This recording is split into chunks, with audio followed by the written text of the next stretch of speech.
Join discord.gg/flat earth and enter a VC check-in room and someone will come along to VC verify and get involved with the conversation about our Earth. Now we have time for a meeting with the real flat earthers.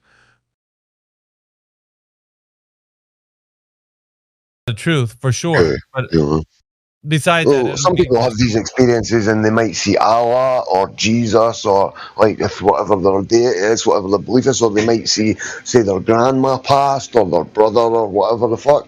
And so, like, it's not 100% every time. Sometimes it differs. But is this just the mind creating this? And it's just a part of fucking, I don't know, some kind of subconscious fucking projection or something. But I mean, to me, I can still remember it like to this day, and I probably remember it till the day I die. Like if you remember being on holiday or a club night out or something, and you can remember stuff or see it in your mind's eye, that's how I can see this just now, just as vivid as what it was when it fucking happened. Right? So as far as I feel, as far as I personally feel right now, it happened. Yeah. All right. Yeah, we got somebody new in the chat, so I'm just gonna announce those guys. We got Gishnishgu. I'm gonna mute you.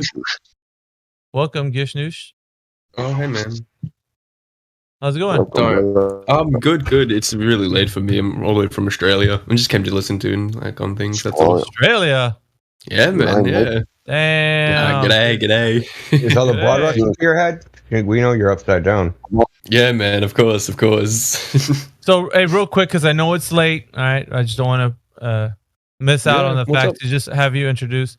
Like, so, yeah, this. How did you get here, and like, what do you think about the topic of this server? You know, that kind of stuff. Well, all right.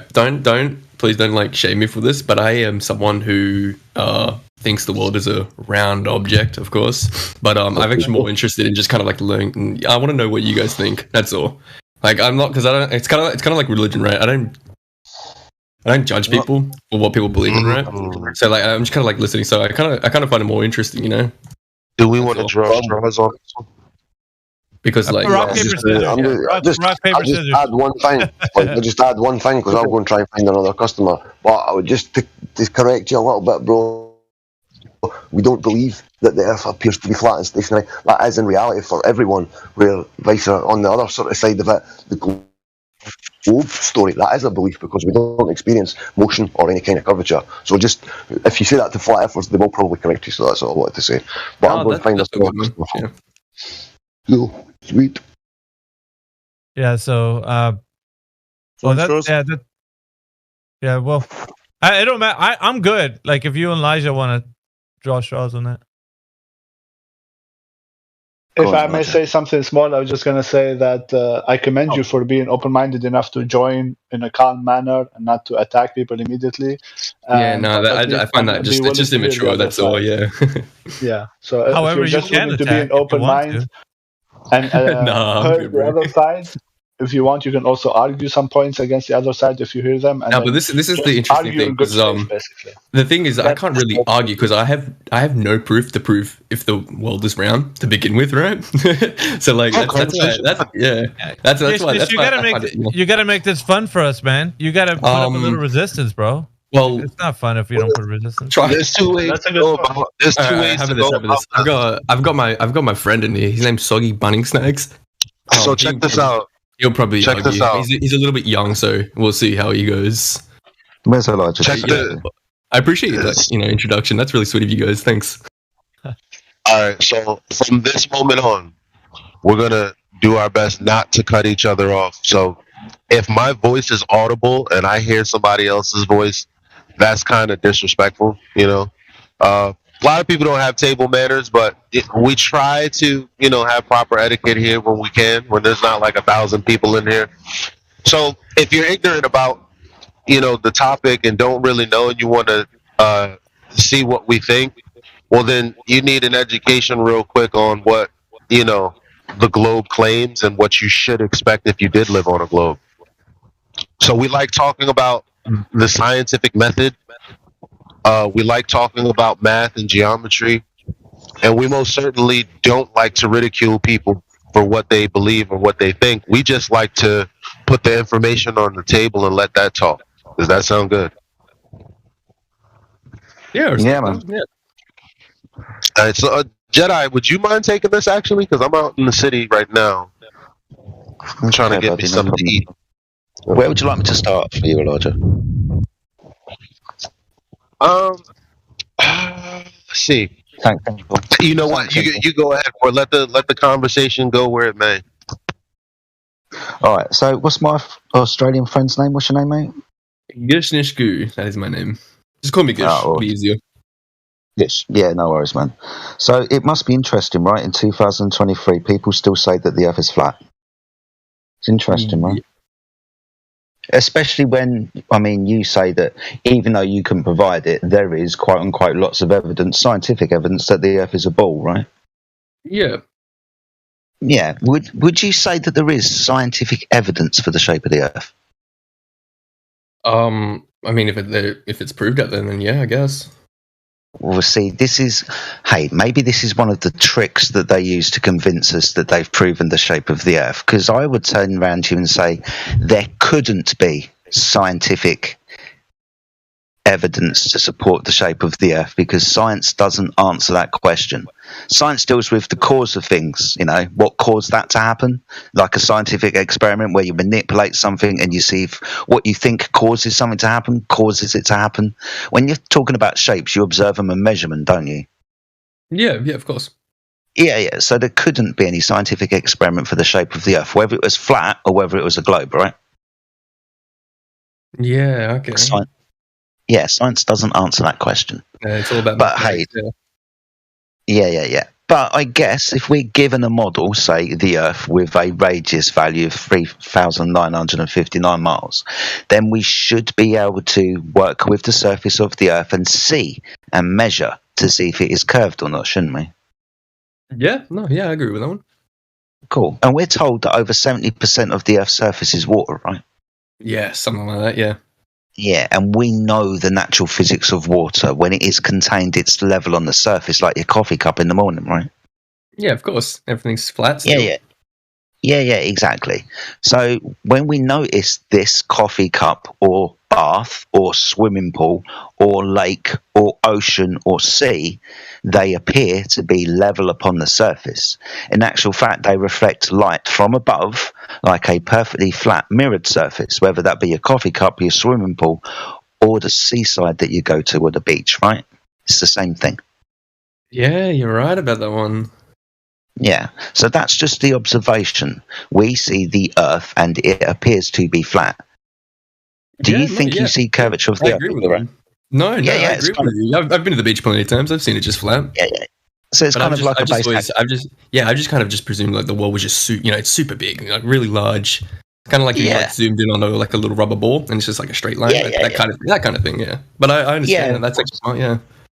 Have you had the kind of, argument or debating point that ships disappear over the curvature of the Earth?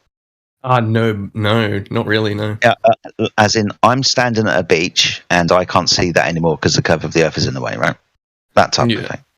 Yeah, so this is kind of something that we got told from, say, ancient history. The Greeks, for example, they discovered the Earth was a ball because they observed ships disappear from bottom up as they got further away from sea. Now, I understand what you just said, that the Earth is so big we can't see curvature. I'm just going to point out we're not seeing left to right curvature here. We're talking about the curvature away from you, like standing on a hill, for example, or a mate on the other side of a hill.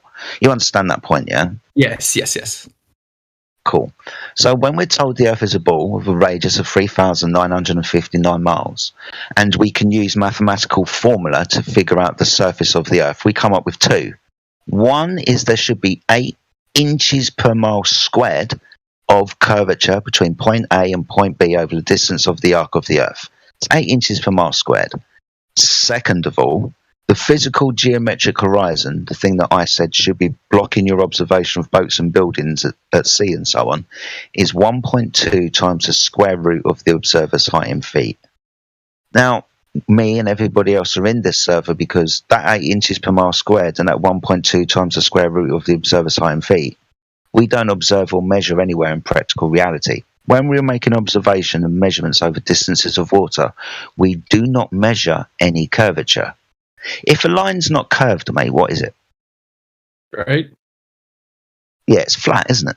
Yeah. So if we don't observe or measure any curvature and the Earth's surface is not curved, it must be flat. Holy, yeah, far out. Yeah. I mean, it's that simple. I'm open-minded to these sort of things. That's awesome. Yeah, far out.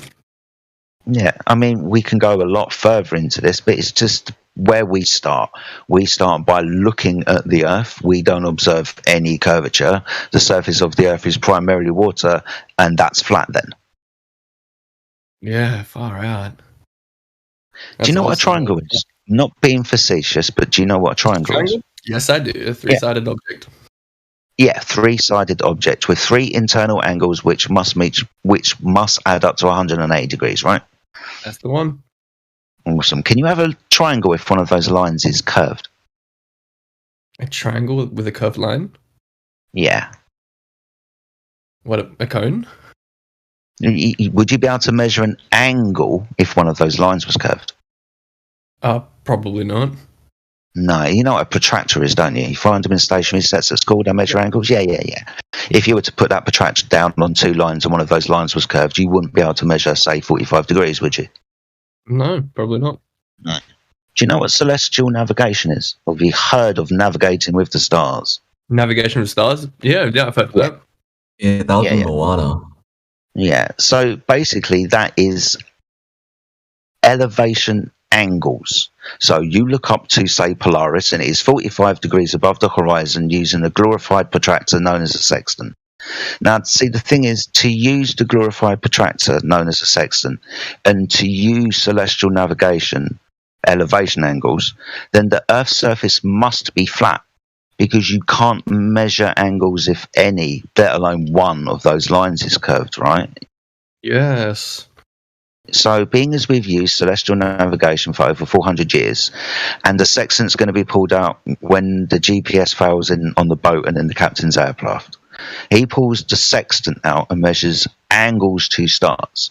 He's going to require, when his life depends on it, the Earth to be flat, because you're not going to be measuring angles from curved lines, are you?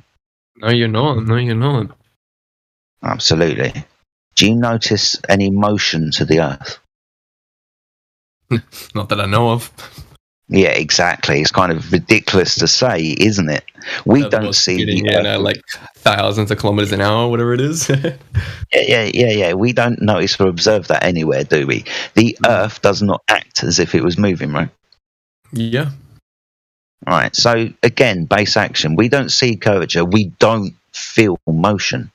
There's two problems when we're supposed to be living on a ball that moves. We don't measure or observe the curvature. We don't actually take account for it. In actual fact, we practically use the surface of the Earth as level to navigate across it.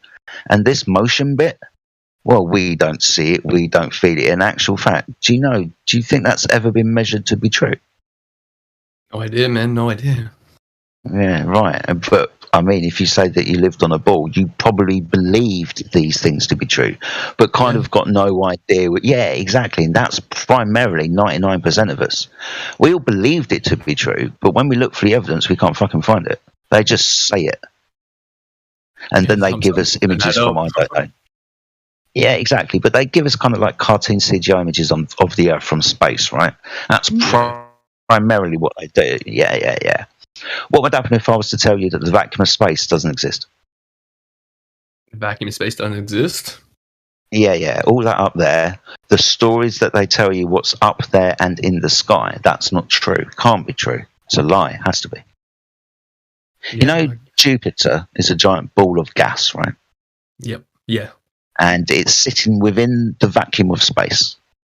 Yeah. If I was to have a football, you would understand that I'd be able to keep the gas inside the football because it's surrounded by the oxygen. Yeah, exactly. And we understand that it's not getting sucked into space because of the vacuum and all that kind of shit. There you go. Exactly. So this is a natural law. Right? This stuff always happens. It's called entropy. High pressure environments disperse into lower pressure systems, because when you burst a football, your girlfriend gets pissed off of you and rips your tires, the gas, high pressure, comes out and disperses into the lower pressure environment, doesn't it? It's just a law of nature, that, isn't it? Yeah. Yeah. So according to that law of nature, Jupiter, giant ball of gas, can't exist uncontained in the vacuum, and us, breathing gas pressure with nothing physical to press upon. This system that we're living in wouldn't exist. The Earth is declared to be an open system devoid of something physical for our gas to press upon.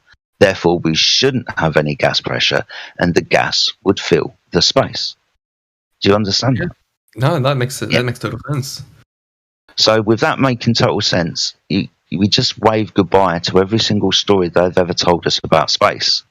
The moon landings, for example, the remote controlled cars that they sent out on Mars, and satellites that shot through an asteroid field to take photographs of Saturn and Jupiter for you. Yeah, that can't happen. That's not true. That's bullshit, that is.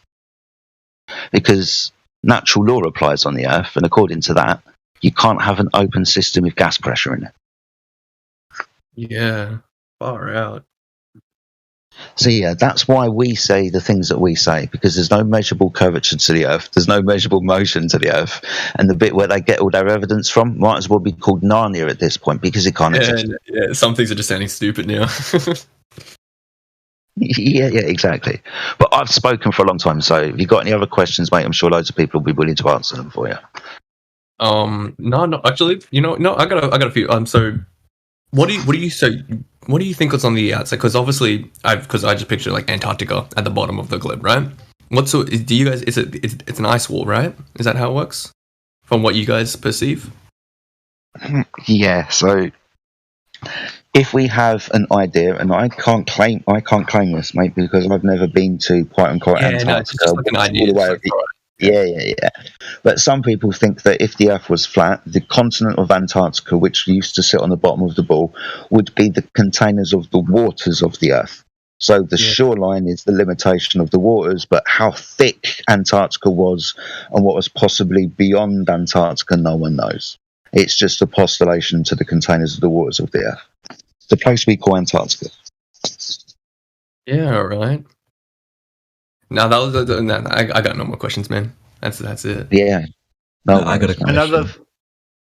Another thing that would be interesting about Antarctica is, which is also not personal experience, but a lot of sailors back in the 1800s, they took the globe model, they took the measurements put on that model in terms of how far or how big Antarctica is, and they went on their ships and they tried to sail around it. And every day they found themselves miles and miles and miles off of what they were supposed to be. And basically, a lot of them reported 6 to 12 times longer distance than it should have been based on the globe model. And they were basically confused, like, how is this possible? It's supposed to be closer, it's supposed to be smaller, and the directions are all off. So this is just an interesting note to indicate for me that it's more reality, or it's closer to reality, that it's a much bigger outer ring than it is as it's presented in the globe model, being a smaller at the bottom thing. Yeah. All right. So, like, what is like the motive of lying, as you'd call it, about the Earth being round? Like, that's just like the main thing. I'll take this one. Yep. So, I would submit to you that you're thinking about this question from the wrong frame of reference. So, I would say that your inability to see that it's not a globe is exactly where they want you. And what I mean by that is, think about this. Suspend your belief for a second, or suspend what you think you know. If we're right, if you were to double check the information that we've given you and you're like, holy shit, well, I thought it was funny, but there's nothing to refute what they're saying is what the information is. And upon thinking about it, yeah, there actually is no curvature. Yeah, there's no way that the sky can be a second law of thermodynamics violation. At that point, you begin to think of how massive this thing is and how it's possible that it's escaping everyone.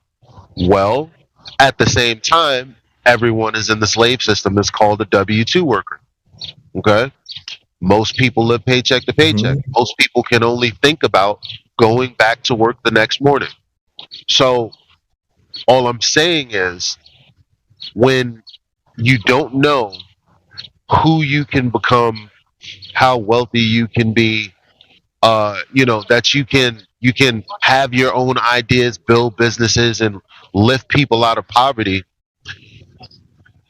If you can't logically think through scenarios and issues that get put your way, you really can't do anything other than what you're told.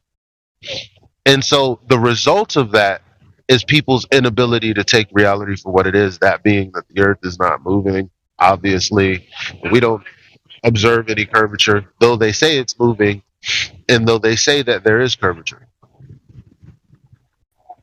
Mm-hmm.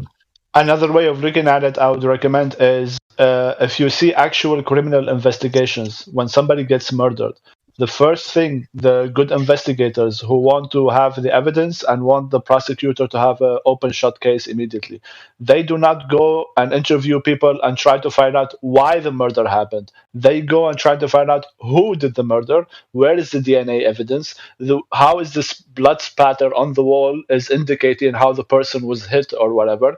And that is like physical, actual, reality based evidence. And once they gather that, from that they can determine who the murderer is, and that in itself alone is sufficient to go to the prosecutor and say, this is the evidence, now you can prosecute the guy and convict him of being a murderer.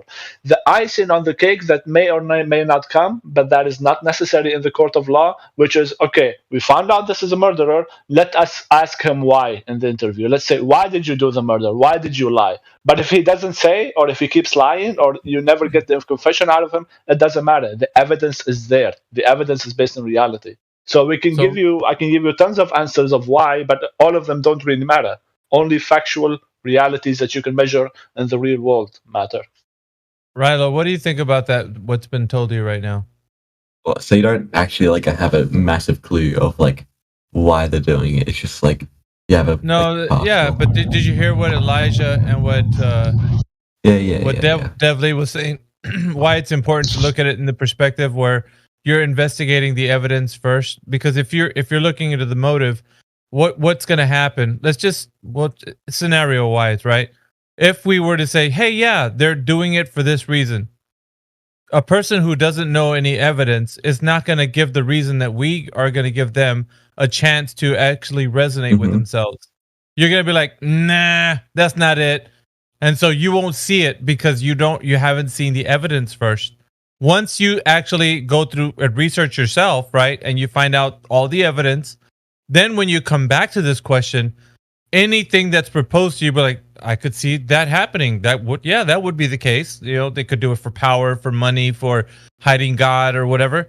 Then you could see that. But now, right now, if we say that to you and you're like, no, not for money. No, because $1 billion is not a lot of money. So right now you wouldn't see it.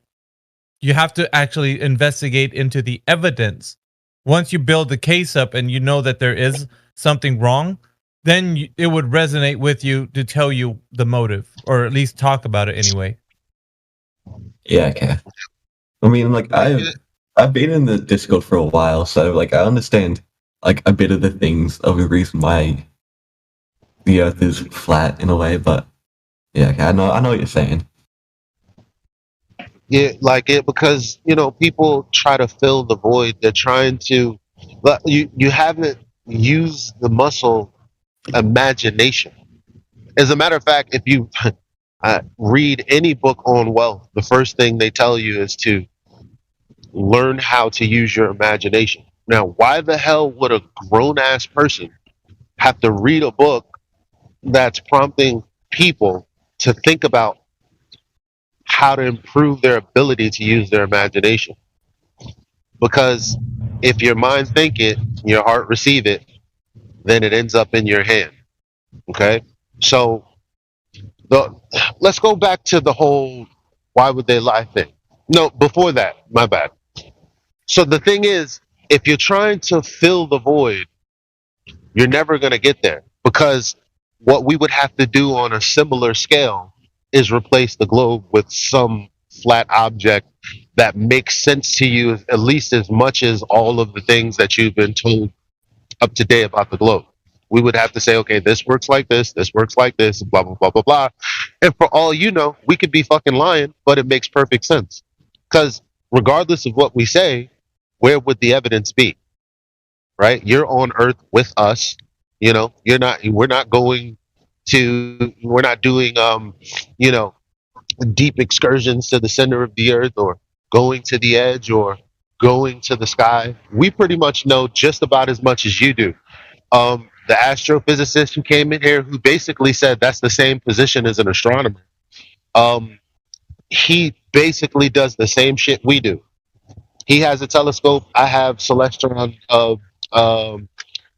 binoculars for Stargate. That all we're doing is looking at the same thing, the same frame of reference. So if you're looking to fill that void, that's not going to really be anything that's possible. What you have to do is lose the imagery altogether and just accept the world for what it is. Now back to the whole why would they lie thing. I often point out when people ask why they, who is they? So the lie that I like to focus on, because people like to attribute everything that's been said about the globe to what we have now. Sure. What? Silveridge is muted. He's 7 muted. Oh, he doesn't have the VC verified. Yeah, could you unmute him? I was gonna get to that, but I just wanted Elijah to finish his point. I'm gonna mute everybody who's in here brand new. I'm gonna mute, so don't worry. I just want Elijah to finish his point before we do that. Yep. So really quick then, the why would they lie? The first thing is, who's lying? They lying about what? Well, we're talking about heliocentrism. Heliocentrism isn't 2,000 years old. Heliocentrism is 500 years old. Your concept of the universe expanding infinitely faster than the speed of light, the universe being flat, that's only 100 years old. Living on a disk in space, disk in space, that's what most people believe, because the galaxy is flat. It's a disk in space, right? So the question is, who and when was this lie propagated? So, okay, you go back 500 years ago and you understand that the people who were most powerful in the church and on the land, they are the ones that started propagating or started saying that we moved around the sun and this, that, and the third, which is why there was a lot of beef, because obviously the other religious people, they thought, well, we don't feel any movement. What the fuck is the evidence for that? Right? So here we are, fast forward 400 years from then and 100 years ago to Edwin Hubble. He says, actually, we can't disprove that the earth isn't moving. We just choose to believe that it is. Straight up. So did Einstein. So did all of these other people that you might regard as very smart people. Well, if you actually read their journals, you would see that everything is right there. There is no scientific evidence that the earth is a globe, because that's a category error. Okay? Like Jedi explained to you earlier. Therefore, when you read this stuff, they basically say, yeah, as a matter of fact, they regard Einstein as, the most amazing thought experiment person. And I mean, that just would not sit well with me if I was trying to figure out if the earth was a globe or not. What do you mean, awesome thought experiments? What about real experiments? Well, he never did any of those. He never had a hypothesis where he actually did anything other than write numbers on a board. Just saying. So, anyway. Yeah, so the answer that's embedded in that is, why would somebody lie to you about the nature of reality and the shape of the world in which you live? The answer is they want to control the way you think about reality. And as he just described, the men who were involved in shaping this paradigm had philosophical bias that they made decisions based upon, because they want the nature of reality to be a certain way. They're biased towards that way. And if you could control the way people think, right, the way people view themselves in physical and metaphysical reality, right, then you could control their behaviors, you could control their destinies, right? So it is very important for someone who wants to have control over you to control what you think about the nature of reality itself and your place in it. who you are and where you are, what you are, where you're going, all of these big questions that weigh on people's souls and minds. If you have the answers to those questions, then you have the power. All right, so let's open up some mics for these guys so they can all chime in here. I'm gonna start unmuting some mics. So Rilo, you said Silveridge, is that right? Yeah. All right, Silveridge, welcome to the chat. If you're there, you're unmuted. All right, 1 second. Let me get to everybody else. Soggy Bunning Snags. Soggy Bunning Snags, welcome to the chat. Are you there? Soggy Bunning Snags. Well, I think it's like really late where Soggy is, so I don't think he's going to talk. Okay, how about Tarina? See Tarina. Oh, Tarina's VC verified. Yeah, I am, but I need to be unmuted. Okay, so who else we got in here? Anybody else from your group? It's just mainly Silveridge. He just wanted to like have a conversation, see what's happening. All right, Silveridge, did you have any questions, or do you want to speak to what's been said so far? Yeah. So I only came in like a few minutes ago, so I sort of came in halfway through the conversation. I missed like the majority of everything. It's interesting you brought up Einstein because there's been a lot of talk and a lot of big words and whole massive thoughts and theories and everything. But Einstein also said if you can't explain it to a 6-year-old, you probably don't understand it. So in a few sentences, explain can you prove the Earth is flat in just a few sentences, as if I'm a 6-year-old, without using beliefs or thought patterns, just raw. I want to hear it.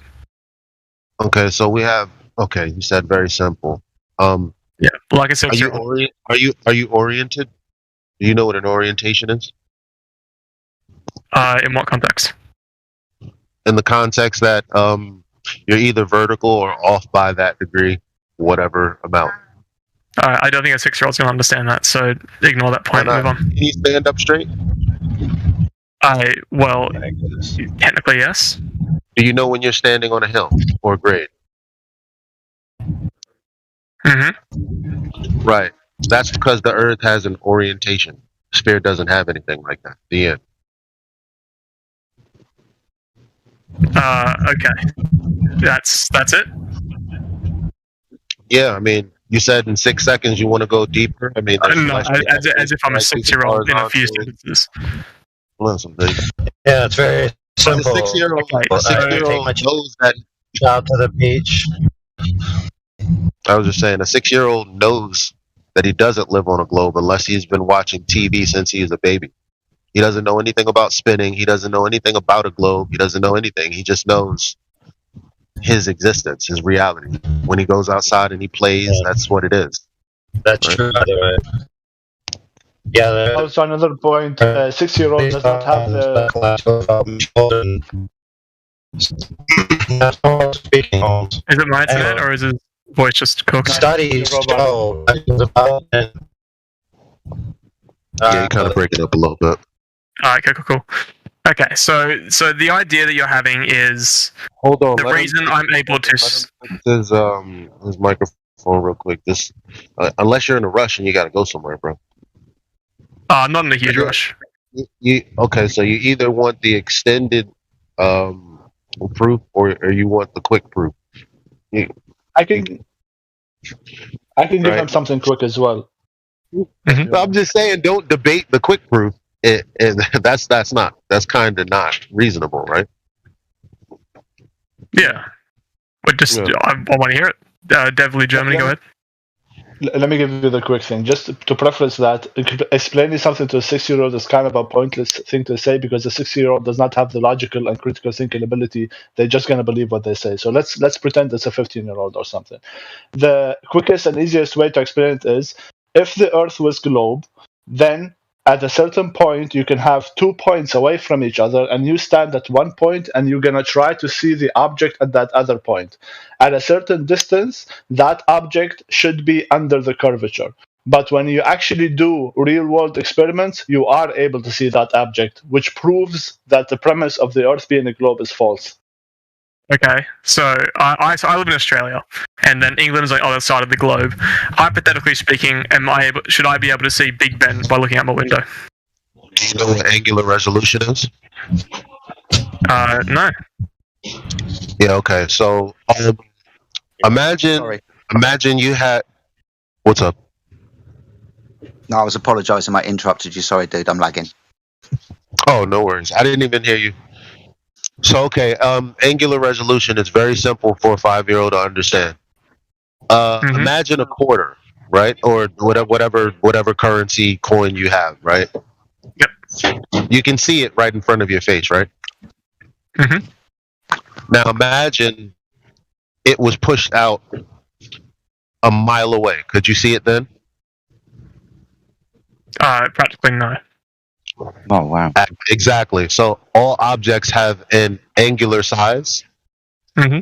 So you wouldn't be able to see everything infinitely. That's absurd. We all know that there's an angular resolution or an angular relationship between us, the size of things, and the distance away from us to those things.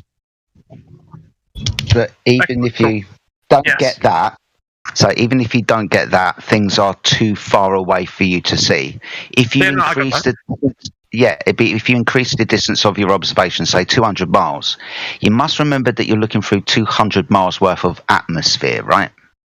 Rain, cloud, fog. I mean, even a clear day, but pollen and stuff, which is going to cause impedance to your observation. So, yeah, if the Earth was flat, no, you shouldn't be able to see forever.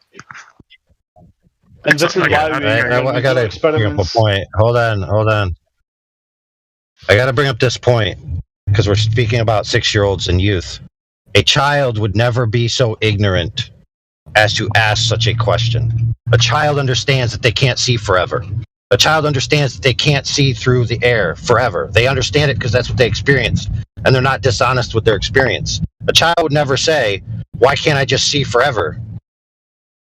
Only adults who have been indoctrinated ask such silly questions. I'm just throwing a hypothetical out there. You don't have to get aggressive about it. Another way to look at it is the way I explained it so simply about the 2 points, and you chose Big Ben as the second point. Let's choose something more realistic where we can use actual math, and something more realistic is, let's say, 150 miles.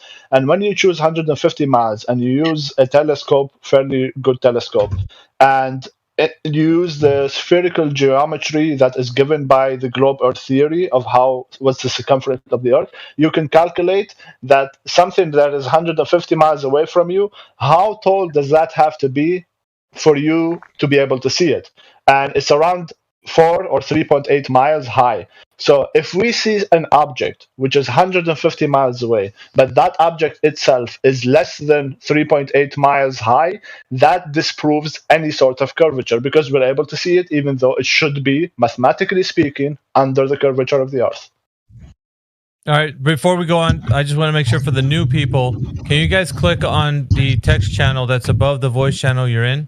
That's live stream voice text. It's the text channel that we post things in, and that's relevant to the conversation. People are posting things for you guys to actually check out. So yeah, so that's for everybody. Let's also make a social commentary. Why am I so quote unquote aggressive about these things? Well, let's think about it. I said that only an indoctrinated adult would ask such a question. So who am I aggressive at? You? Or you just had a very aggressive tone of voice instead of just a calm. Right, hey, friend. I'm speaking. Thank you. Okay, I have an aggressive tone of voice all the time, every time. Just like the Hulk. The secret to my success is I'm always angry. Okay, if you want to comment about my tone of voice, by all means, do it in the therapy server. Okay, the point is that you're making this thing about, well, you should be able to explain things to children. Well, the problem is people take our children into the public school system and they indoctrinate them with globe rhetoric and globe religiosity and globe pseudoscience. Later on, they become adults who are so confused in their ability to think that they ask questions that are obvious on their face that you can't see for thousands and thousands of miles.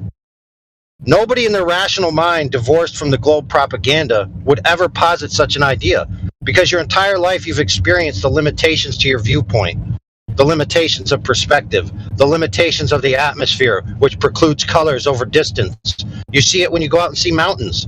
The mountains change colors as they recede into the distance, and then they disappear and blend in with the sky. This is your natural experience as you experience your entire life. Your entire life you've experienced a limited viewpoint, that the Earth is flat and that the Earth is stationary, which, by the way, the globe side agrees to these points. They then go on to rationalize why that's not true, why your experience that you've experienced your entire life isn't true. All right, and they perpetrate this on our children, right, as if it is true and if it is proven and as if it is science when it's not. Mm-hmm. And like our other friend said, it's psychological studies, right, of children demonstrate that they believe the Earth is flat and stationary, and they don't change that viewpoint until they are told by an authority that it's otherwise. And then what kids do is they rationalize a two-world system to where the referential world in their experience is flat and stationary, but then when they leave the world and get a God's eye view of the world, it then becomes a globe. This is documented. Okay, so it's very simple. Kids understand that the Earth is flat and stationary. Kids understand that down is down and up is up. When you tell a kid about Australia, you know what they say? Everyone would fall off. Do you know why? Because they believe that the world has a uniformitarian quality of flat and level everywhere they go, because that's what they experience. They have to be told a story about a giant floating space ball, and that's why you don't fall off. A giant floating space ball which they can't witness, they can't experience, and they have to take it on faith from the authority. Now, their parents are going to tell them this probably. The schools are going to tell them this. The government's going to tell them this. And they're going to tell them this when they're vulnerable and innocent and unable to challenge it, except by intuition. Just say, no, Daddy, that's wrong. And then Daddy says, well, son, I'm bigger, smarter, stronger, and faster than you. Therefore, I'm correct. Also, the government. Also, NASA. Also, giant pictures. Pictures from space, kids. I swear, pictures, right? And then the kid believes it. Why would they doubt it? You know why? Because they think to themselves, well, why would my daddy lie to me? I can trust my daddy. So yes, this is something to be passionate and angry about. They're psychologically abusing our children by changing the way they think about metaphysical and physical reality and their place in it. Let me quote somebody. A very famous one of these people. You are an insignificant speck on an insignificant piece of dirt, floating around an insignificant star in an insignificant galaxy, floating around an insignificant this and an insignificant that. Right? This is what they're teaching our kids, that they're insignificant specks of nothing that appear and then vanish away, no different than the tide taking out a sandcastle into the ocean. And you're telling me that this isn't something to be passionate about? I rest my case. That was pretty deep. Right. Good morning, everybody. Morning, Greg. So I'm gonna do an exercise with all the new people. So if you're brand new to I can't respond. Cool. Well, it was rhetorical. I don't know, unless you want to respond to what he just said, because he's basically just stating why he's passionate. So I don't know why it would be a response to that. He's just stating why he's passionate. He was saying why he's passionate, but he's also making arguments why the Earth is flat. I thought I would be allowed to respond to it. But because we're gonna this exercise is gonna help everybody get to the same the level playing field, right? So okay, so I can't respond. Cool. Yeah, just hang. Time out, Biggie. I promise you that's gonna come. But here's the thing. No, I gave you the simplest answer as to why the Earth is flat. Now, I told you that it's layered and there are more dimensions, but that's not what you asked for. You're not going to take AI's passion, which wasn't a proof, just the psychology behind why children would think that the Earth is a globe, and respond to that as if that is going to be the rebuttal to flat Earth. That's actually absurd. Now you can go, Biggie. All right. I still brought up an argument, and then Elijah, you did respond with it, and I was going to respond. Then about 3 other people chimed in, and then all of a sudden there's 600 arguments presented in front of me, so I have to pick one of them. 600 more come in. I'm gonna so. Silveridge. It seems like you're the one who's passionate, bro. Honestly, I just want to have a conversation, man. I'm just getting into well, it's not a conversation if you're passionate like the way you are, and you're not letting the conversation flow. I'm gonna just for the I know Jedi. Just for the conversation's sake, I'm gonna let you say what you want to say. But after you say something, I need to go right after you. Is that cool? Yeah. Silver. All right. Go ahead. Spill the beans, man. Tell everybody what you just can't stop. You want to let everybody know. Go. Yeah. Okay. Well, do you guys? I actually want to check out a question first. Do you guys know what Uluru Rock is in Australia? Yep. Yeah, it's just this basically fuck off massive rock in the middle of absolutely nowhere, and it's extremely tall. And when you drive out over to go see it, as you're approaching it, the very top of the Uluru Rock starts to come in, and then as you get closer, you can see more and more of it. I want to know, if the Earth is flat, why wouldn't it just, fade into shot? Or the entire if you have the thing there and you scale it up. I ask you to make a statement, not ask a question. I'm trying to have a debate here. Yeah, but you're not doing it in the formal way. You're just doing it cowboy style. Anyway, I'm just asking a question. I ask you to make your statement. I ask you to make your statement, but as far as right now, I didn't get into my exercise because I paused to hear you say this. So the exercise is going to get into everybody that's in here, not just you. So this has to question. Yeah, because you want to have it your way. This isn't Burger King, man. You're not going to have it your way. Bro. You can answer it if you want, but yeah, no, but still, I can answer it. No. I can answer it if you let me. It's delaying the exercise. Yeah, and that's what you've just done. It's fine, Silveridge. It's fine. So here's what's going to go, Silveridge. I'm going to answer your question. After that, if you don't allow the exercise to continue, I'm just going to remove you, and then we'll all continue without you. Fair? So here's how it's going to go. One, Elijah was correct that I didn't make any flat earth arguments in my spiel. I just was talking about the psychology of how people perceive the world, which, by the way, is recorded and factual. There's no rebuttal to what I said, period. Now, moving on. Why does something disappear from the bottom up? Well, that's simple. The angles of propagation, right, and the angles of reception fall below the angular of resolution of the optic in question, and the availability of renderable space packets of color, right, disappear. And so the angles of propagation hit on the sensor in a portion where it can't render any more information. Now, it just so happens that the angle, right, is going to be the least as it approaches zero, which is going to be towards the horizon. Now, this is necessary consequence of having an angular field of view. Now, you can look this up with MIT professor, free lecturer Lewin, et cetera, et cetera. What I'm saying is 100% the physics of light. I rest my case. All right, Miggy, you can go. Big words. All right. So the exercise is for everybody in the room that's brand new. So I'm gonna address people by name. So you guys who I address by name can chime in. So Gishnishgu, let's see, Rilo, Silveridge, Doggy Bunny Snags, Tarina. You guys are brand new to the server, and you guys are going to participate in this exercise. And please, I would ask you, you can help each other out in the DMs to kind of get the answer to this. So this is a team effort from all of you guys. And when you respond, you can take turns and do all that kind of stuff, okay? So I just want it to be where it's collective because this is important. These foundational questions are going to be important for you guys. All right, so the first question. Please be intellectually honest. If you know, say I know. If you don't know, say I don't know. Okay. That's all I want to know, okay, from you guys. All right, so the first question is, who has ever directly measured the curvature of the Earth? Not me. What, like with a ruler? Because not me. Like with a measuring tape? Okay, like, what do we? The only thing that I can tell, the only thing that I can tell you is the curvature, meaning drop over distance, because they're telling us that we're living on top of an oblate spheroid. So it has a radius, a diameter, and circumference. So this is something I will give you, right? I'm going to give you that. They tell us that the metrics of the Earth already. So if you type in what is the radius of Earth in Google, if you type that out right now, there's a number that's going to come back. So they know the metrics of the size of the Earth, right? So it's important to know that because this information is made public to you and me and everybody else, how did they get that information? Meaning, how did they directly measure the curvature of the Earth? That is to you guys. Well, some Greek fellow, wasn't he? Some ancient Greek guy. Again with an A, I think. Yeah, you can help each other out. So I want you guys to see if we can figure this out. It wasn't Galileo, I don't believe. It was some Arado guy. His name started with Arado.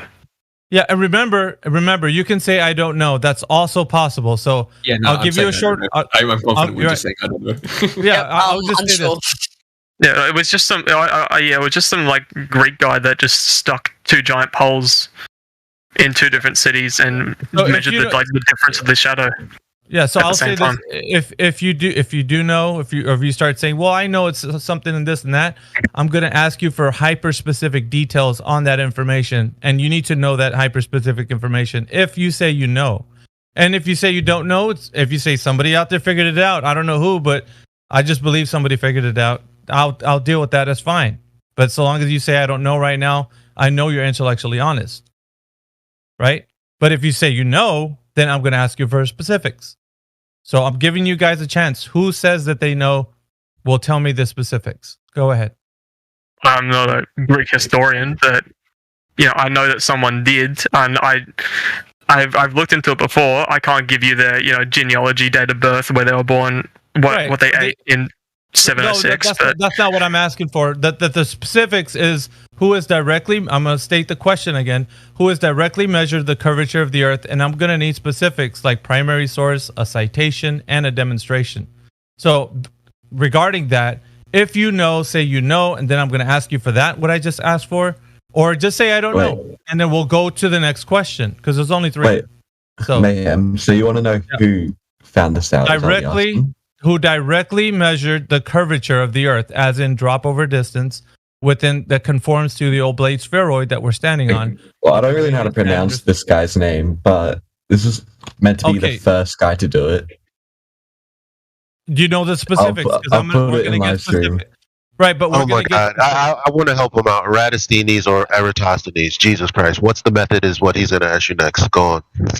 Yeah, this gets a little frustrating for us on our side, but like if you guys listen, the reason why I'm asking you to do this is because if you don't know, I want you to be honest. This is a time for you to be honest about what you know with your information, right? Can I say I don't know? I don't know. Yeah, I've been honest. Yeah. If you just be honest, that's all I'm asking. Yeah, I don't know. If you don't know, just say I don't know. That's all. That's it. So if you know, I'm going to ask you for specifics, and I'm giving you some time. Who says that they know? Well, chime in right now if you know. I'm gonna be getting very specific with this.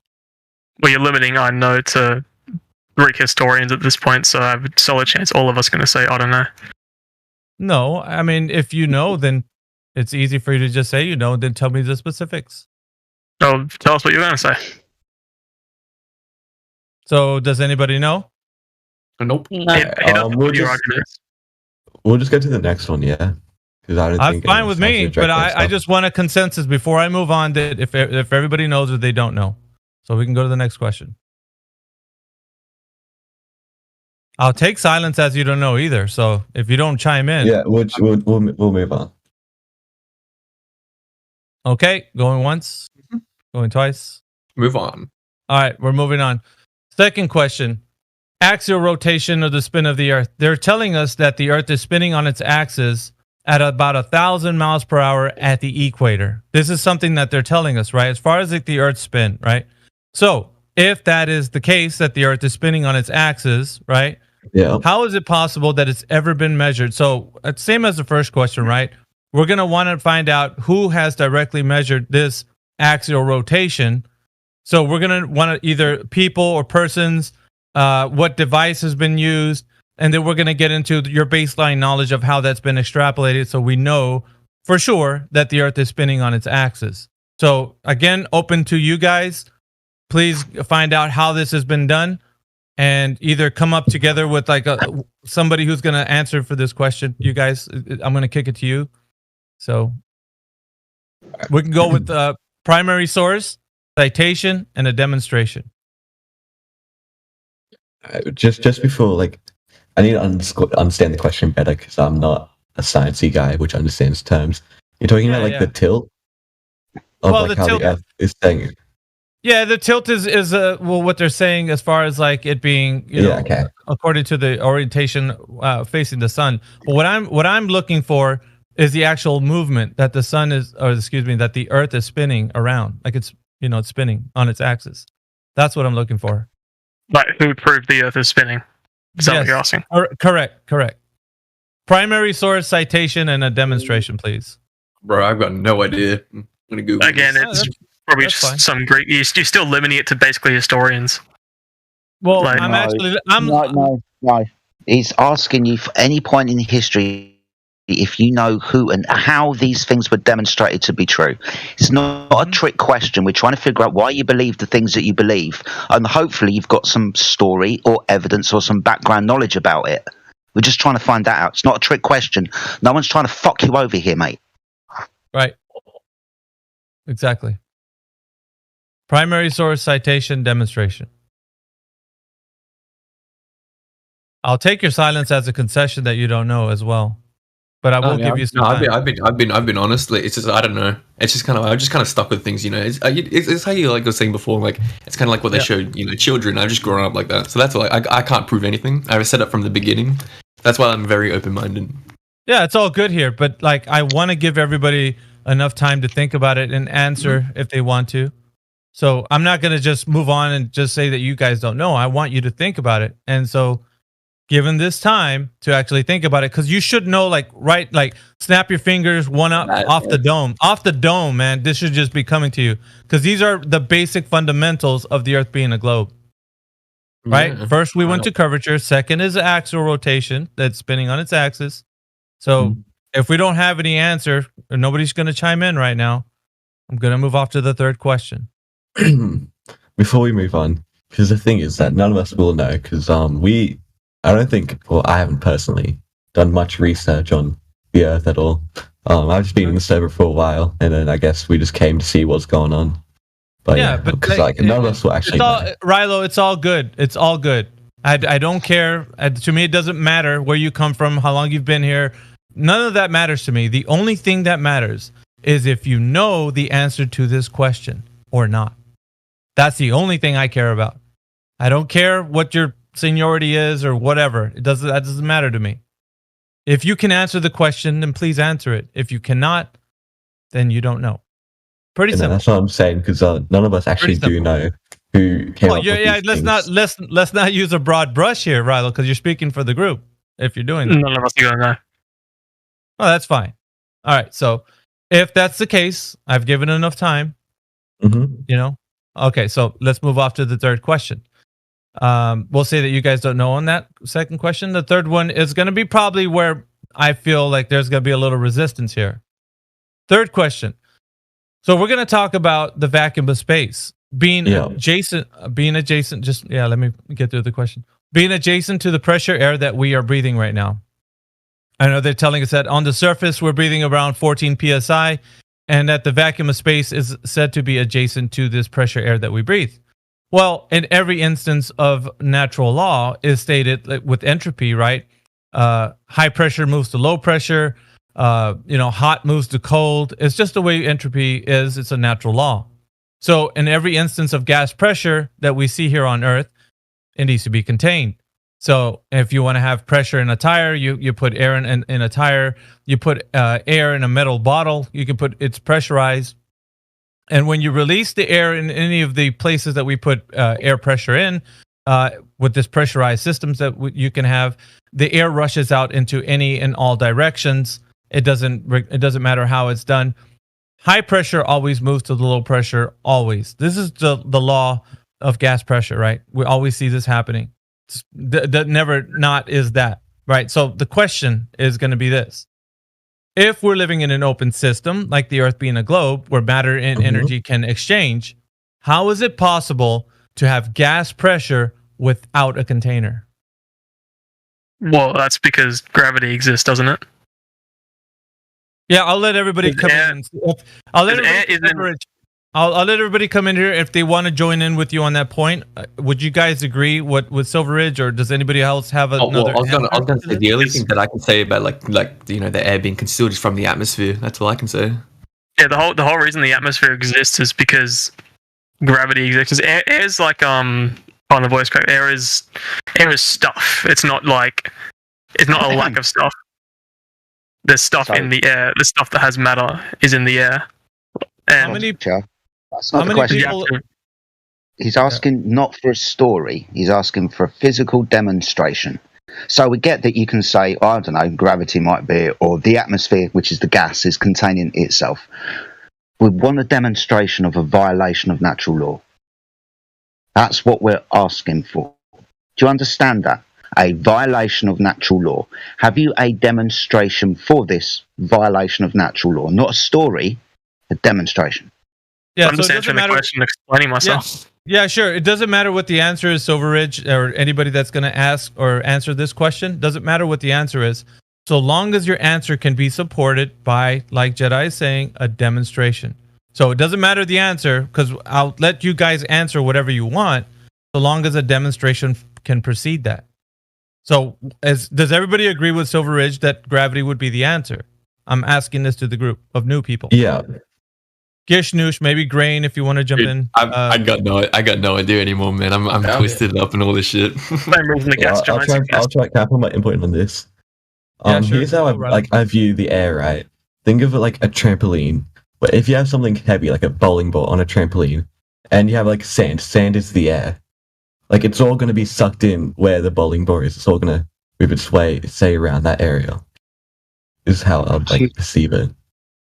Two-dimensional Einstein's bending of space-time. Yeah, we get the idea of you putting a bowling ball onto a trampoline, mate. Is that your evidence for gas pressure without a container, then? Yeah. Okay. Miggy? So now we're going to follow, actually, I want to hear Silveridge. Do you agree with Rilo? Because is he talking about the same thing you're talking about, Silveridge? I need agreements here, guys. If you guys are going to agree with each other as far as the rhetoric goes, Rilo, do you agree with Silveridge? And Silveridge, do you agree with Rilo? Because you guys are the only two that are chiming in here. Rilo, what were you saying? Re-explain it. Go ahead, Rilo. Okay.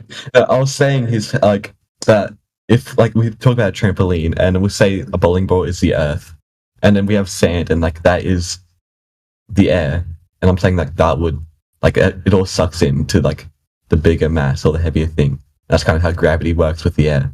That's what I was saying. Yeah, but obviously on a much fucking larger scale. Yeah.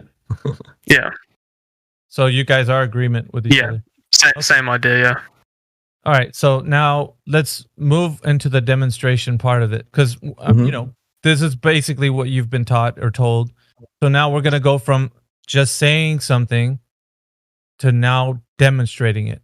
Because what I got on my side is I got a container, and I could put gas in it, and it can be pressurized, and it can hold that pressure, and I could release that pressure. I can show you how gas pressure is attained with a container. The necessary antecedent for gas pressure is a container. Now, if you're telling me that what you're telling me is true, then I need a demonstration of how what you're saying can hold gas pressure. You're going to have to give me a demonstration where I would assume gravity here. You're going to have to show me how gravity can be a container. Show me a demonstration in reality where I can see that. If we were to construct one, we need to construct a planet, which I'd say, I'd just hypothetically, that might be a bit infeasible. But the same idea runs along, why Jupiter and Saturn, the gas giants exist.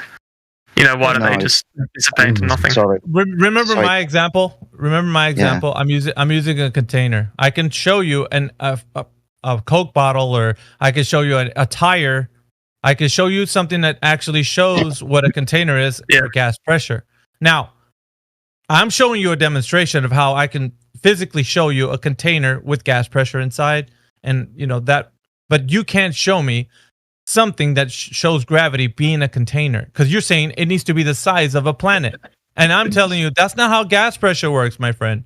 Gas pressure needs a container. And in every instance, it's something physical, and it's containing the pressure. Now, you're telling me gravity's doing that. Well, but you're thinking on such a small scale, gravity doesn't actually matter. The idea that gravity... I'm not saying that. I'm not saying that gravity doesn't matter. I'm saying show me. Don't just tell me. Show me where gravity is being a container and containing the gas pressure. Because when I'm looking out into reality, right, everywhere that I see, if I see gas pressure, it's inside of a container, my friend. And so the thing that's containing the gas here to the Earth, being an open system, well, practically what would happen was that the gas would rush off into the void. It would go into the lower pressure because that's what gas does. It moves from high pressure to low pressure with entropy. We understand this. This is a gas law.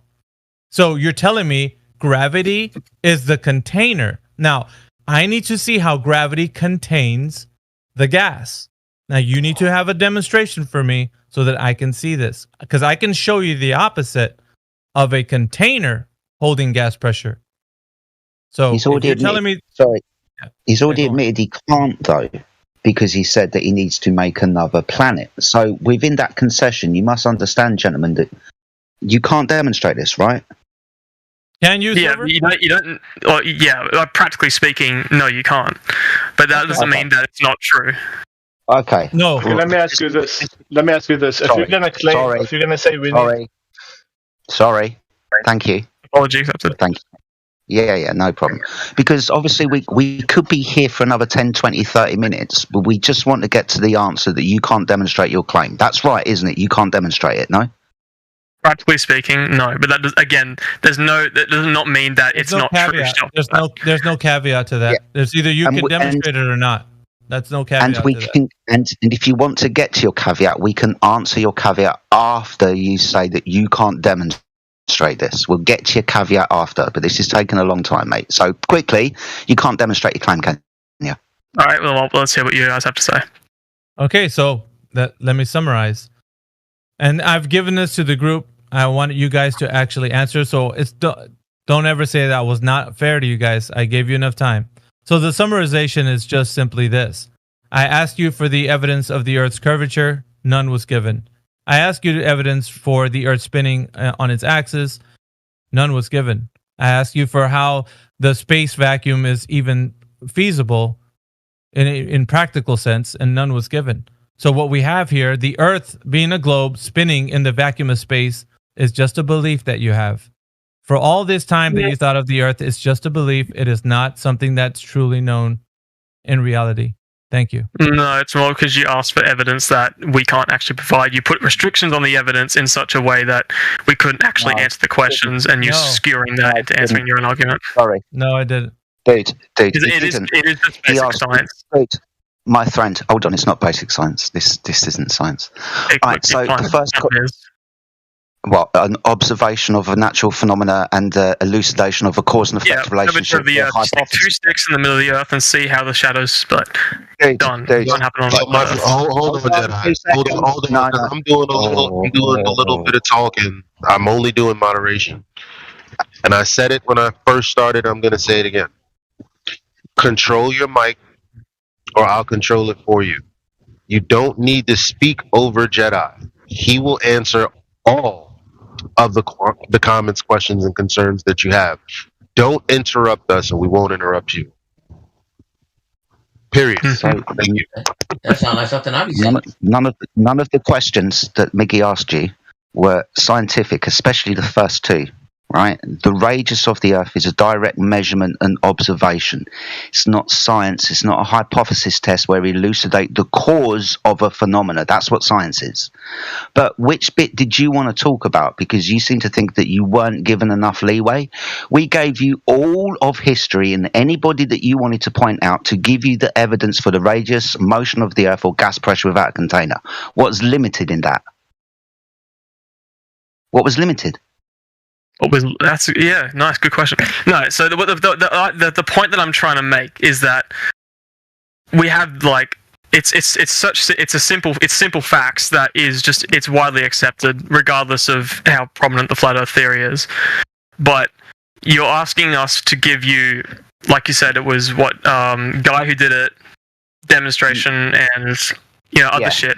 Like, that's obviously all documented already, but that's not something that we know off the bat because we're not interested in proving the Earth is round. We're not interested in doing all that because it's such a simple fact, and everything else in the universe follows the idea that a spherical planet exists.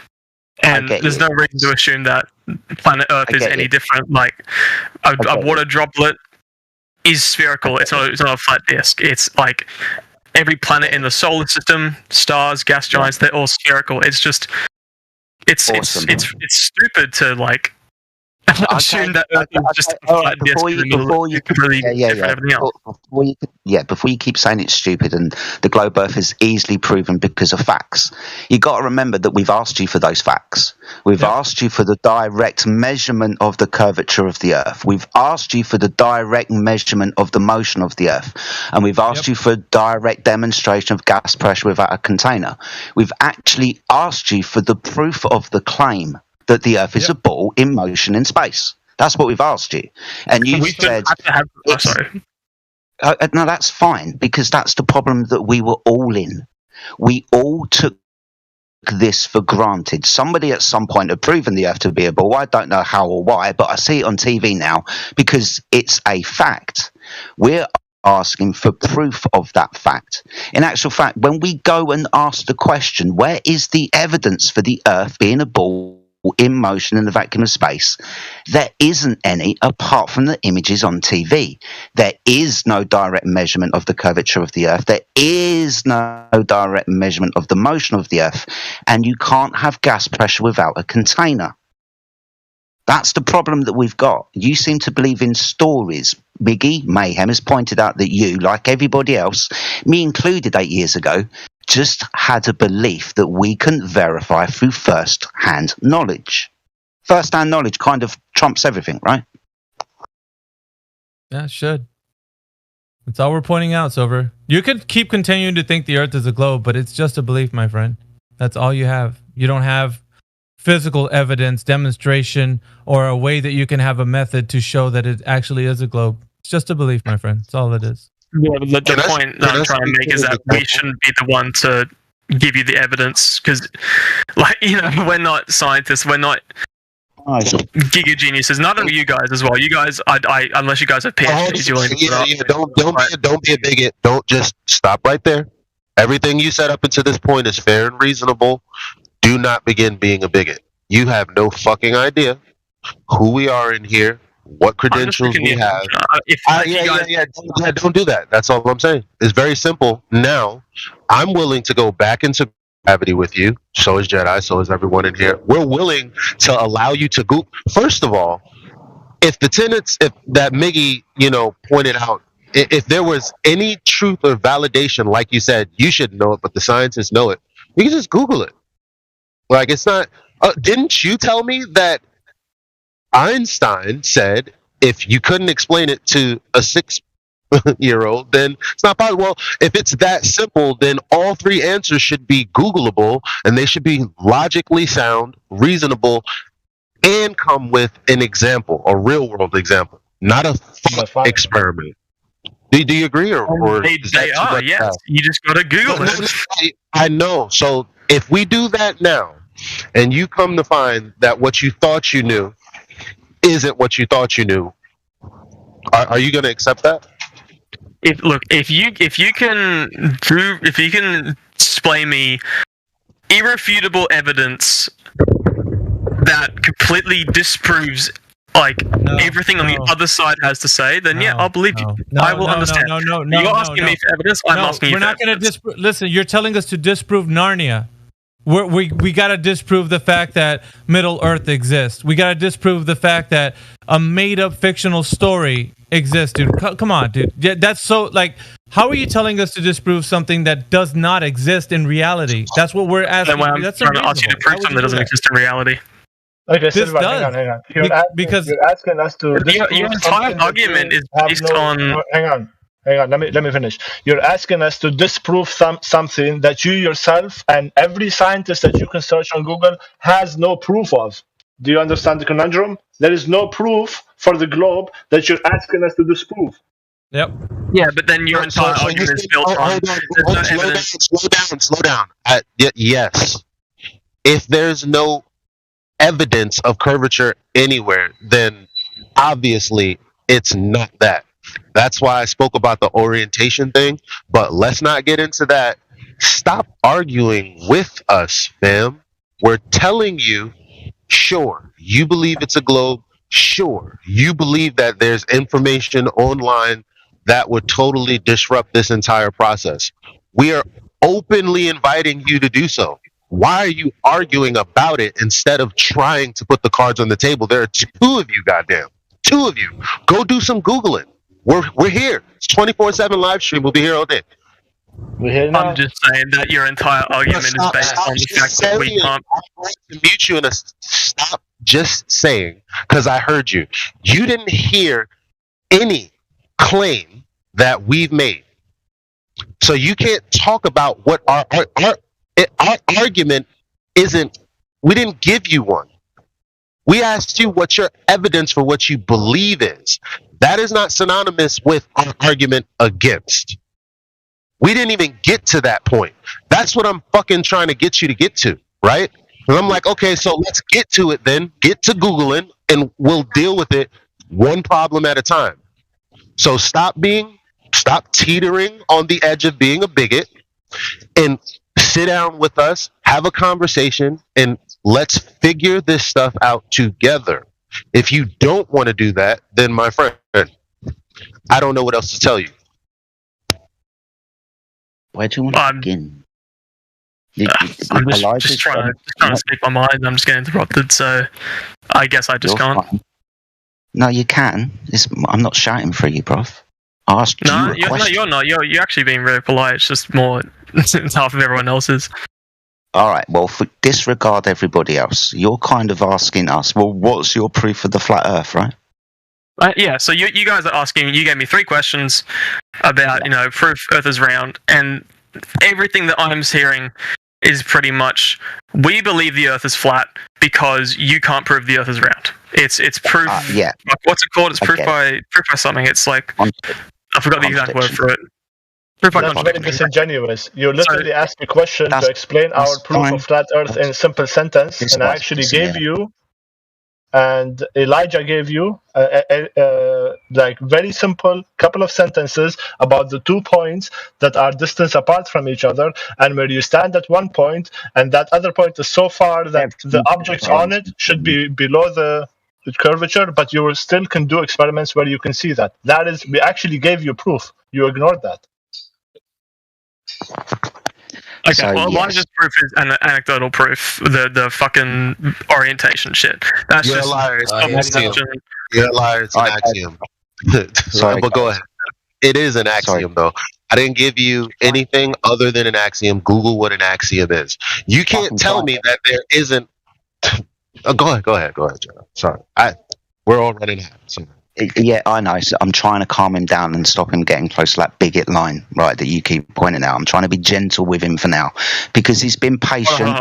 We have asked him a load of questions, right? So maybe he can ask us one. But ultimately, it's for our evidence, because what we've done is we've kind of shown you that there isn't any evidence for the ball. That probably is not going to mean much to you at the moment, but it should start ringing bells soon when we start demonstrating to you that the waters of the Earth are indeed level. If you want us to demonstrate that the Earth is observed, measured, and practically used as a flat, stationary plane every single day, we can do that for you. It's not a problem. We're not just here casting aspersions on the story that the Earth is a ball in space because we've got some problem with science. We've gone out and tested the surface of the Earth, and we don't find any curvature where it should be. That's a problem, right? Because if a surface isn't curved, what is it? Well, it's flat. That's a basic assumption. If something isn't curved, then it's flat. Exactly. So if we don't measure any curvature over any distance of water, then the water has to be flat, right? Mm-hmm. Have you got a compiled evidence document of? Yeah, I'm getting to all the measurements. Because if you have, I'd be more than happy to read it. That's absolutely fine. We can give you the PDFs if you want to. It's not a problem. But let me explain the base premise to you. Because if you're on a curved surface and you're going to shoot a laser across it, trying to hit a target on the other side, two things are going to happen. One, you're going to have to go through that curved surface and out the other side, or you're going to shoot over the top, right? Mm-hmm. Okay, so when, quote unquote, flat earthers have gone out with lasers over distances of water up to and including 25 miles, at a height of 1 meter above the surface of the water, hitting a target lower than 1 meter above the surface of the water at a distance of 25 miles, you understand that we are directly measuring the surface of the Earth for convexity, and there's no deviation between the water line and the laser line, right? Yeah, hypothetically speaking. I do want to read the document, though, because obviously something in one sentence, the whole document will say very different things. That's fine. So we can provide the PDF for you. It's down in the bottom of the server. I think it's underneath laser tests. You can go and read that for yourself. But this is just flat earthers. We can point to the navies and the militaries of the world that use laser targeting systems that are 4 times further than 25 miles because they target land-based targets from vessels at sea up to and including 100 miles away, requiring a direct line of sight. So it's applicable technology that the navies of the world use to blow each other up with. Direct line of sight laser targeting systems up to and including 100 miles. Now, the thing about this is they wouldn't use this technology if the surface of the Earth was curved, because the curve of the Earth would get in the fucking way. You understand that point, right? So flat earthers have done this. You can read the PDF, then go and use applicable technology by the militaries and navies of the world. Yeah, they do that too then. Same thing with radar. That requires a direct line of sight. And so does infrared targeting camera systems. All 3 of these systems are used on Navy ships at sea. Got to see it, got to radar it, got to get a laser to it. Targeting systems demonstrate the surface of the Earth is indeed level. If it wasn't, they wouldn't be using this technology. Guys, can I just ask Silveridge one question? Silver. I want to know what he says to my fucking point. Yeah, I'm sure he has nothing to say. He has no answer to that, I don't think. But I don't know, but let's ask him. Do you understand what? Yeah, what have you got to say to that, mate? I'm going to have to find out what sort of technology you're talking about, because it's super easy to say the military does this and that. So, check it out. I'm interested. I just would have to disregard that point until Silveridge, it's in live stream voice text. I've been trying to interrupt to tell you that. They're posting all the relevant information that he just spoke of in live stream voice text. Thank you. That's all. King Deeks.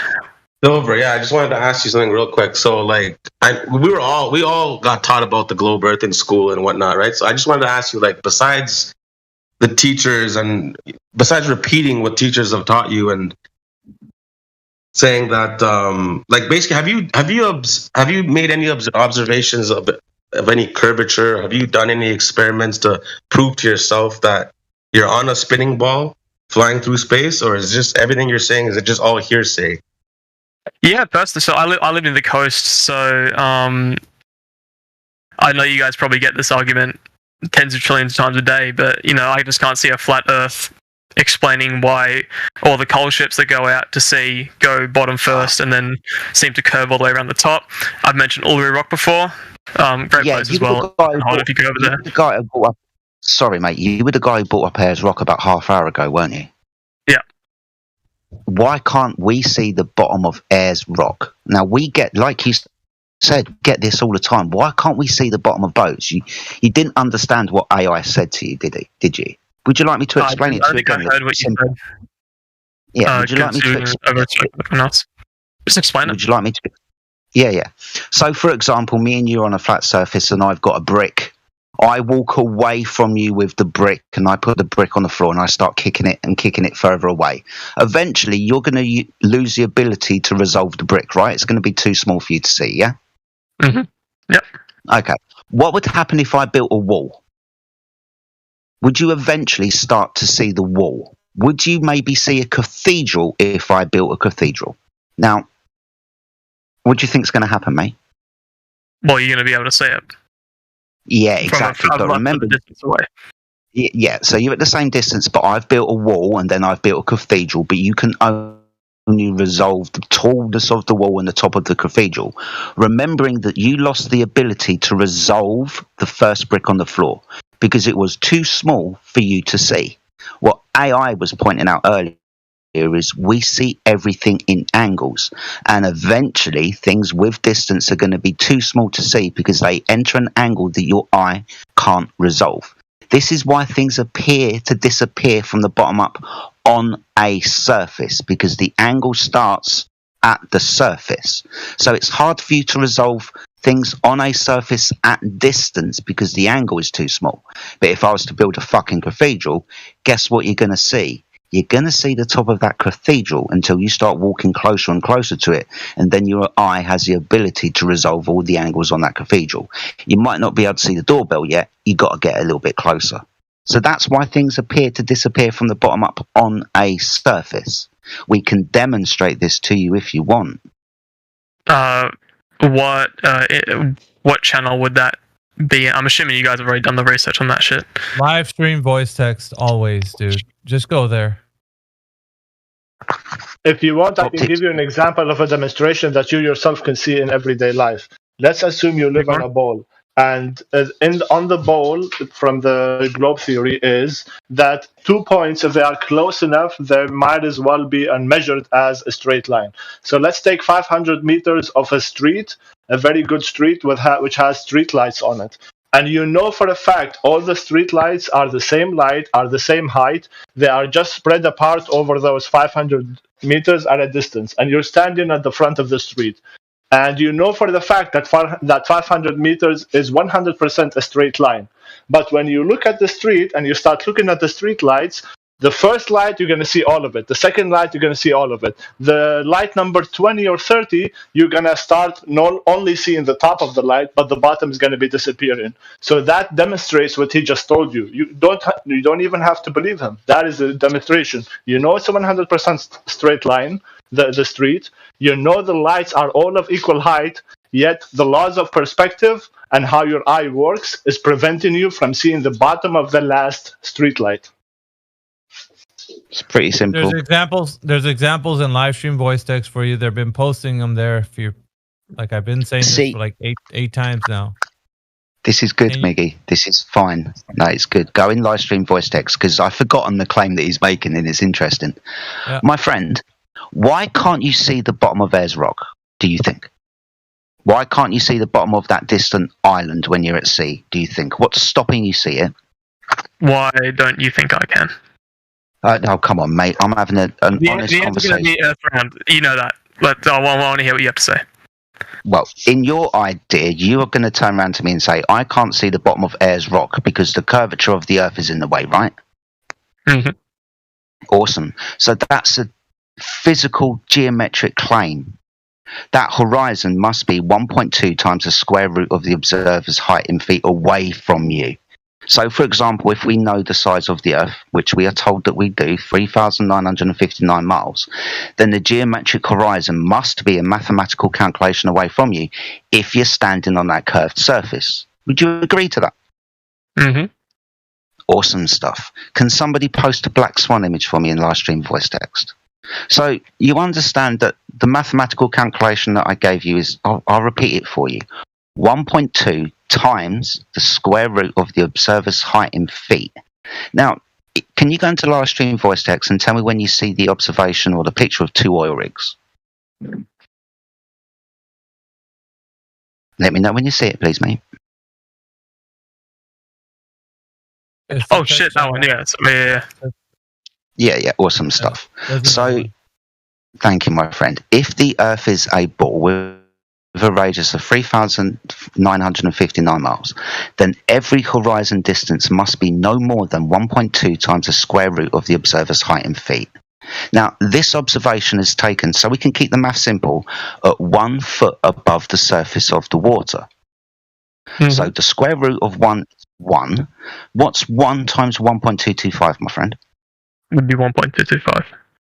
Awesome. So for this 1 foot observer, the horizon, geometric and physical, must be 1.225 miles away. Now, in the observation with the two oil rigs, can you tell me where the horizon appears? Does the horizon appear before the oil rigs, between the oil rigs, or beyond the two oil rigs? Where's the horizon, my friend? It'll be beyond them, right? Yeah, it looks like it, yeah. Yeah, and we noticed that the oil rigs have got distance markers on them. This is why they're here, so we can measure distance. The oil rigs are 6 and 9 miles away from the observer, so we can safely say the horizon appears to be no less than 10 miles away, right? Yep. Awesome. So when you say that I can't see the bottom of Ayers Rock because the physical curve of the Earth is in the way, I'm sorry to have to tell you that the horizon is a optical phenomenon. Because if it was physical, it would be at 1.25 miles away. Clearly in this image, from a 1-foot observer, as you can see for yourself, it's at least 10 miles away. That's a problem when people say that the curve of the Earth is getting in the way of stuff, because the horizon moves around. Depending on the atmosphere and the technology that you use, your eyes, binoculars or telescope, the horizon will appear in different places. Do you understand that point? Mm-hmm. So when you say that I can't see the bottom of Ayers Rock because the curve of the Earth is in the way, just remember this image. The horizon is optical. It's not physical. All right. I have 2 things to say to that. One, I want to look more into it because like the image is good, but it's a bit strange. It's a bit of an odd. It's just the way it looks is a bit strange. Secondly, why the fuck do they call it the Black Swan? Okay, I'll answer both those questions for you. This photograph is taken a still shot from a video. We can provide the video for you if you want. That's not a problem. You'll notice in the video before he zooms in, you don't see any oil rigs. You just see horizon. Then the technology changes. He zooms in. Oil rigs come into view and the horizon fucks off into the distance. Why do we call it the Black Swan? It's because of this. If your theory is only white swans exist, it just takes the observation of one black swan to demonstrate that your theory that only white swans exist is redundant, because I've proven black swans exist. If you claim that all horizons are geometric and I show you that one's optical, then I've demonstrated that you've never had a physical horizon in the first place.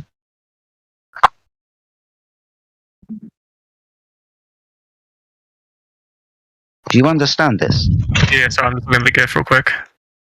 That's fine. By the way, we want you to look at things and verify them. At no point of anywhere where we're in the conversation telling you about this or presenting evidence to you are we asking you just believe what we just told you. No, go verify it. Preferably do the experiments yourself. Go to the sea, take a binocular, all of that stuff. Whatever you find from what we present to you, verify it yourself. So I suppose the same. That's really cool. I'm really glad my computer just had a huge figure. I suppose the same argument applies to. I can't even post the image. Like those images, the power lines that go over the edge of the Earth. The same argument would apply to those, correct? Yeah, perspective. Yeah. Here's the thing, though, man. Like what we've presented are 2 things: that you can't give us the evidence that the Earth is a globe by way of looking at the curvature of the Earth or axial rotation, or that the vacuum of space exists like they tell us. And on top of that, this information that he just gave you solidifies that it's not that we can only look farther in the distance and we never see any curvature appearing to be where even they predict it to be. So the 2 things that are proven here is that there is no evidence for Earth being a globe, and there is evidence for Earth being flat and stationary. You understand? I understand. I'm not convinced, but the last 20 minutes of calm conversation has been far more productive than the last 40 minutes of yelling. So I appreciate Chris, Jedi, you're a Chad. I'm a fucking legend, Jess. Yes. I was nice to you. That's all I wanted, and I'm much more happy with the last 20 minutes. So, do you understand that this is a direct measurement, right? We've got distance markers. We know our altitude above the surface of the... Yeah. So, direct measurement and observation shows that the water that we're looking across is level, right? The curve isn't seen where it should be and predicted within the mathematics of a ball, right? We don't see that. Keep going. No, remember your statement. I can't see the bottom of Ayers Rock. Would you say that you'd have to take that back now? Not yet. I can't see the bottom of Ayers Rock. I need to look into it more and understand it on a better level than I do right now. I can see your side of the argument, and I can see where you're coming from, but I also have my own idea about it. I'm happy to look into it. There's evidence for both sides of it, quote unquote evidence, depending on your perspective. But can I make a point? Yes. So what he just So when he asked you if you agreed to 1.2 times the square root of the observer's height, that is the formula given based on the geometric claim and the radius of the Earth. So what you're looking at is an exact contradiction of the mathematical model, claim, science, whatever you thought it was, or whatever you want to call it. So when you say you have your own idea, that's fine. But the idea that the Earth is a globe of the dimensions that they've given, and then, extrapolating that out to distances to the celestial bodies and yada, yada, yada, all are derived from the truth that the Earth is a sphere with a radius of 3,959 miles, and that's where they get that formula. So what Jedi just showed you is that can't be true. Therefore, all of the mathematical statistics based on that truth has to be false. Now, we're not asking you to accept it, because like the other gentleman said, just go out to a large body of water and test it yourself. Because we're not telling you to do a flat Earth test. We're telling you to test your knowledge on what the globe predicts.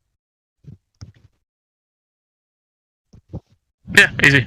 Yeah, I agreed that the mathematical formula was correct because I haven't actually researched that specifically, and I'm trusting you guys have. So I'm trusting you guys got the numbers right. And like I said, I just wanted to have a debate. See what you guys have to the table. Check this out, man. The way we view this is, it really isn't a debate. It's more a rejection of the truth if you don't come to terms with it yourself. So that's how we perceive it. But as far as you're concerned, you still need to look into it and do the research yourself and so forth.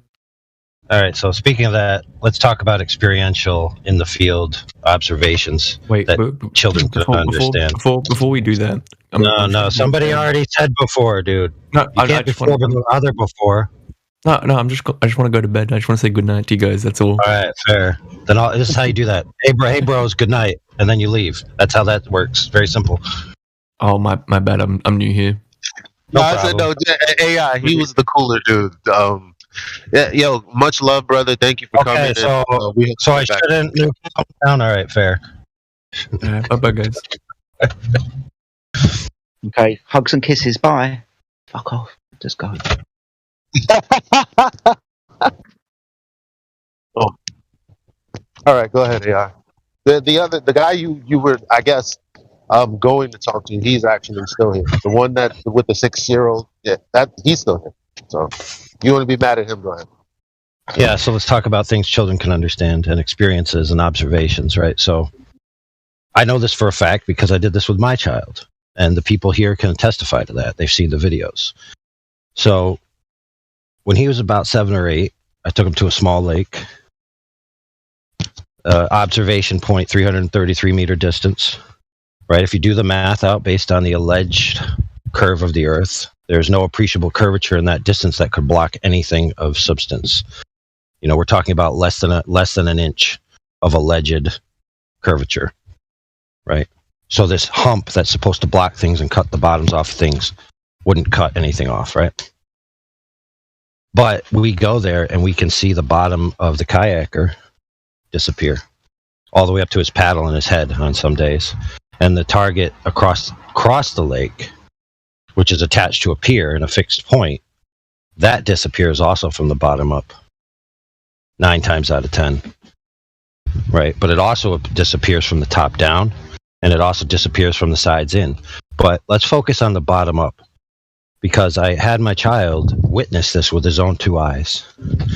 I then explained to him the geometric claims of the globe, in light of what he's seeing, right? And I told him everything about it, right? And like, what are you seeing with your own two eyes? And he recognized that he's seeing the boat disappear from the bottom up on a lake that's too small for any curvature to be present. And being intelligent enough and honest enough, he immediately said, well, it doesn't require a big hump of earth curve for the bottom of things to disappear. So categorically, he's inoculated from that concept. So when people tell him in the future, the only way something could disappear from the bottom up is because of earth curvature, he's going to laugh at them because he has seen with his own two eyes that that's not true. Now, what's interesting is people were talking to you about long distance observations over large bodies of water, things disappearing where they shouldn't based on globe geometry. I'm demonstrating to you small bodies of water where things disappear where they shouldn't based on globe geometry. In both cases, you have a supersedery event that supersedes the globe claim geometry, proving categorically that what you're seeing is in the optical category, not in the geometric category. And you cannot provide any counter evidence to that because that's the simple facts of the matter. It's an optical event, not a physical geometric event. What say you?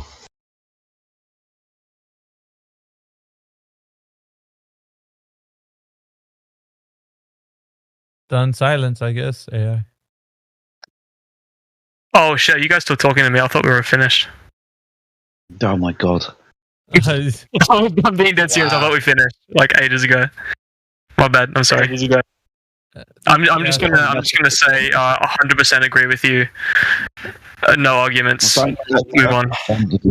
Don't even do that because that just shows that you're dishonest. You didn't hear it. I don't want to waste his time, and I'm just going to assume that he's done a bit of research. So I thought it was all over while somebody was talking.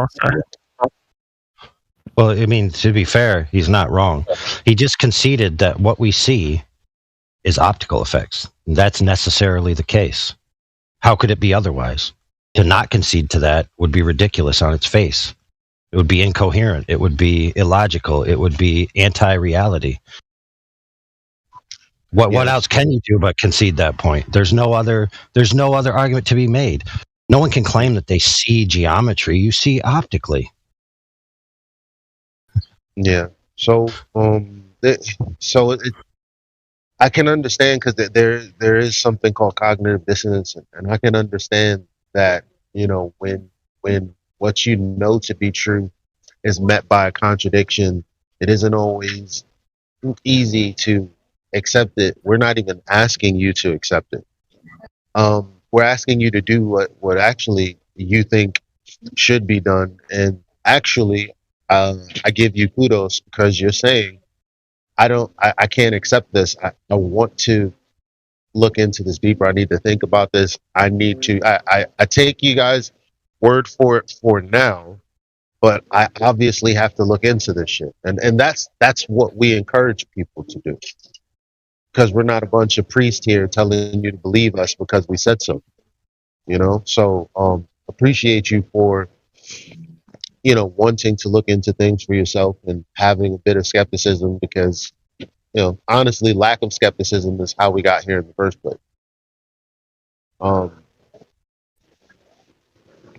Yeah, pretty much. Thanks, Elijah. Has anybody else got any comments, questions, or concerns? All right, so I'm back. What were you guys talking about again? There you did. Oh, fucking Jesus. I like what you did there.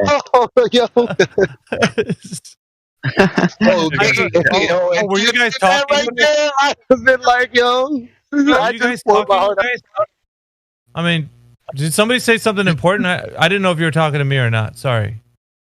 I'm eager to ask what Silveridge has posted in the live stream voice text from YouTube. What is that? Me too, but he just bolted. So. That's okay. He found the original Black Swan video. Right, is there anybody else in here that's got any questions, thoughts, comments, or concerns regarding the shape of the Earth and anything that's been said over the last hour? Anyone at all? Hey, we got Bully McGuire who just joined. Go ahead, AI. Did you want to say something? Yeah, we're just keeping everyone up to speed. So what's occurred is been categorically demonstrated and proven that the horizon is an optical effect, not a giant hump of Earth curve water in between point A and point B. Now, it behooves the globers to present demonstrable, directly measured curvature in order to claim that what we all know is an optical effect is actually a geometric edge of a giant ball. Okay, that has not been demonstrated. Simply saying I can't see the bottom of something, therefore giant ball. Okay, that's not measurements. That's not even logic. Let me tell you. Let me explain it. If the Earth was a ball, I wouldn't be able to see the bottoms of things. I can't see the bottoms of things, therefore the Earth is a ball. That's called a formal logical fallacy known as affirming the consequent. The statement itself isn't even conclusive. So we need this sweet, demonstrable, directly measured Earth curvature for your claim to carry the day. So unless you got any of that,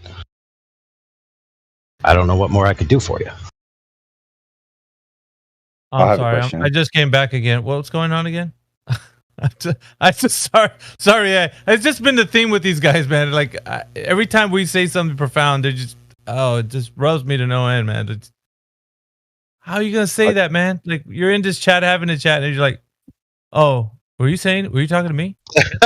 Yo, Fuck out of here, man.